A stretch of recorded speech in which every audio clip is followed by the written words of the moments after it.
সাকিব আল হাসান, তামিম ইকবাল, মুশফিকুর রহিম, মাহমুদুল্লাহ রিয়াদ কিংবা মাশরাফি বিন মুর্তজা বাংলাদেশের ক্রিকেটের বিগ ফাইভ থাকা অবস্থায় যা বাংলাদেশ শ্রীলঙ্কার বিপক্ষে করতে পারেনি সেই কাজটাই করে দেখালো লিটন কুমার দাসের নেতৃত্বাধীন ইয়াং বাংলাদেশ টিম। প্রথমবারের মতো শ্রীলঙ্কার বিপক্ষে টি-20 সিরিজ জিতেছে টাইগাররা, এবং সেটা শ্রীলঙ্কার মাটিতে। সো এটা চারটিখানি কথা আসলে না, এবং নিশ্চিতভাবেই নেতৃত্ব দিয়েছেন লিটন কুমার দাস, কারণ দ্বিতীয় টি-20 ম্যাচে তার যে 76 রানের ইনিংসটা ছিল ওই ইনিংসের কারণে বাংলাদেশ সিরিজের সমতা ফেরায়, এবং তৃতীয় ম্যাচে বাংলাদেশ আসলে ওভারঅল দুর্দান্ত পারফর্ম করেছে। আমরা যদি বোলিং দিয়ে শুরু করি, প্রথমে ব্যাট করেছে শ্রীলঙ্কা। সেই জায়গাটাতে প্লেইং ইলেভেনে দুটো পরিবর্তন ছিল। একটা পরিবর্তন ছিল মেহেদী হাসান মিরাজের পরিবর্তে শেখ মাহাদিকে এই ম্যাচে খেলানো হয়েছে, এবং তানজিম হাসান সাকিব তিনি ঢুকেছিলেন মোহাম্মদ সাইফুদ্দিনের জায়গাতে। এবং সুযোগটা দুর্দান্ত ভাবে কাজে লাগিয়েছেন শেখ মাহাদি। তিনি তার ক্যারিয়ার সেরা বোলিংটা করেছেন, 4 ওভার বল করে 11 রানে 4 উইকেট নিয়েছেন। এর আগেও তিনি ক্যারিয়ারে একবার 4 উইকেট নিয়েছিলেন, সেটা 13 রান খরচায়।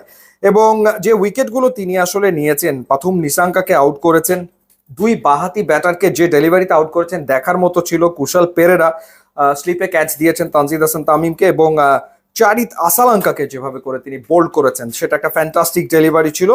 তো তার যে পারফরমেন্স, সেই পারফরমেন্সের কারণে মূলত পাওয়ার প্লেতে শ্রীলঙ্কা ভেঙে পড়ে। শ্রীলঙ্কা পাওয়ার প্লেতে মাত্র 6 ওভারে 40 রান তোলে 3 উইকেট হারিয়ে।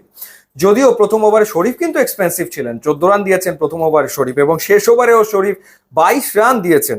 এবং ইন্টারেস্টিং ব্যাপার হচ্ছে যে 132 করেছে শ্রীলঙ্কা, তার ভেতরে 50 রানই শরীফ দিয়েছেন 4 ওভারে।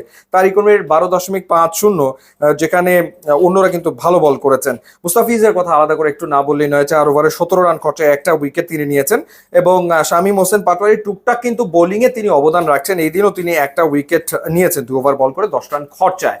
সো একদিকে বোলিং এ ক্যারিয়ার সেরা পারফরমেন্স ছিল শেখ মাহাদির, এবং আর একদিকে ক্যারিয়ার সেরা ইনিংস খেলেছেন ব্যাটিং এ তানজিদ হাসান তামিম, এবং তিনি 47 বলে 73 রানের একটা ইনিংস খেলেছেন, যেখানে 6টা ছক্কা তিনি মেরেছেন এবং একটা 4 হাঁকিয়েছেন।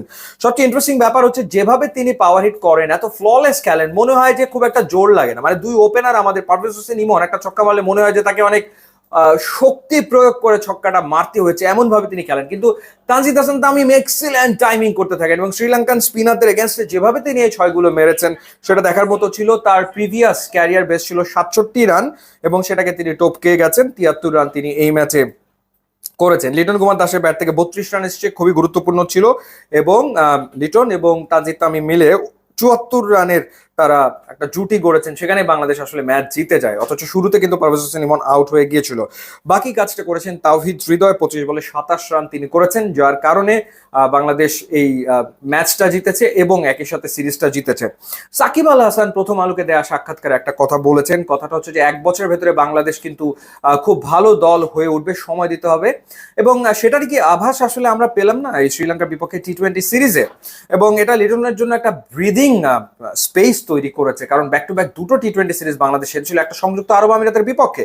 তো সেই জায়গাটাতে এই সিরিজ জয় ডেফিনেটলি আমার মনে হয় যে দলের আত্মবিশ্বাস বাড়াবে, এবং বাংলাদেশ অনেক আত্মবিশ্বাসী হয়ে ঘরের মাটিতে পাকিস্তানের বিপক্ষে খেলতে নামবে।